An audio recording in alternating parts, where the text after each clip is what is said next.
भामाशाह का त्याग। महाराणा प्रताप अरावली पर्वत के वनों में अपने परिवार तथा कुछ राजपूत सैनिकों के साथ दर दर भटक रहे थे, क्योंकि उस समय चित्तौड़ पर अकबर की सेना ने अधिकार कर लिया था। महाराणा प्रताप तथा उनके छोटे बच्चों को कभी कभी 2-2, 3-3 दिन तक घास की बीतों से बनी रोटी तक नसीब न होती थी। चित्तौड़ के महाराणा और सोने के पलंग पर सोने वाले उनके बच्चे भूखे प्यासे पर्वत की गुफाओं में घास पत्ते खाते और पत्थर की चट्टान पर सो रहते थे। लेकिन महाराणा प्रताप को इन कष्टों की तनिक भी चिंता न थी। उन्हें तो बस एक ही धुन थी कि चित्तौड़ की पवित्र भूमि पर कैसे अधिकार करें। महाराणा प्रताप और उनके सैनिक कुछ दिन भूखे प्यासे तो रह सकते थे, लेकिन भूखे रहकर युद्ध कैसे किया जा सकता था। भले ही उनके अंदर उत्साह और जोश बहुत अधिक था, लेकिन सेना और घोड़ों को भोजन देने के लिए, हथियारों के लिए तो धन की आवश्यकता थी, और महाराणा के पास तो फूटी कौड़ी भी नहीं थी। उनके राजपूत सैनिक अपने देश के लिए मर मिटने को तैयार थे। उन्हें तनख्वाह नहीं लेना था, लेकिन बिना धन के दिल्ली के बादशाह की सेना के साथ युद्ध कैसे हो। महाराणा प्रताप को बड़ी निराशा हो रही थी। अंत में एक दिन महाराणा ने अपने प्राणों से प्यारी जन्मभूमि को छोड़कर राजस्थान से बाहर जाने का निश्चय किया।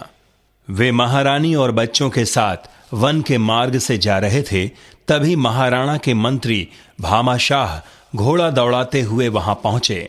घोड़े से उतरकर महाराणा के पैरों पर गिरकर फूट फूट कर रोने लगे।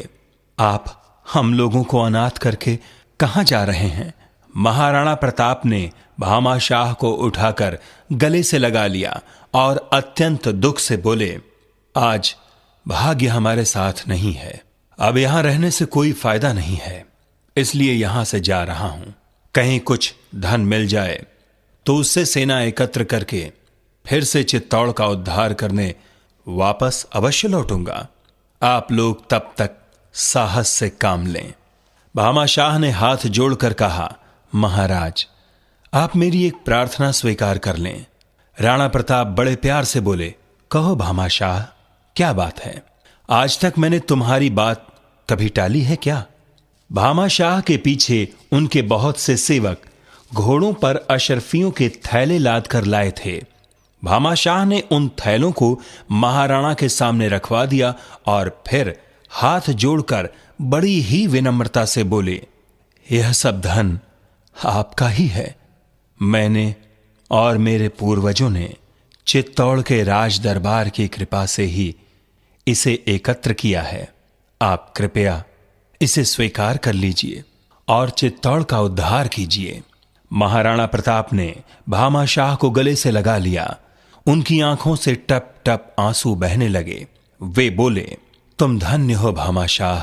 लोग प्रताप को देश का उद्धारक कहते हैं, लेकिन इस पवित्र भूमि का उद्धार तो तुम जैसे उदार पुरुषों से ही होगा।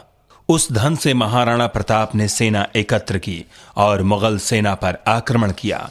मुगलों के अधिकार की बहुत सी भूमि पर महाराणा ने विजय प्राप्त की और उदयपुर में अपनी राजधानी बना ली। जैसे महाराणा प्रताप की वीरता इतिहास में प्रसिद्ध है, वैसे ही भामाशाह का त्याग भी विख्यात है। ऐसे त्यागी पुरुष ही देश का गौरव बढ़ाते हैं।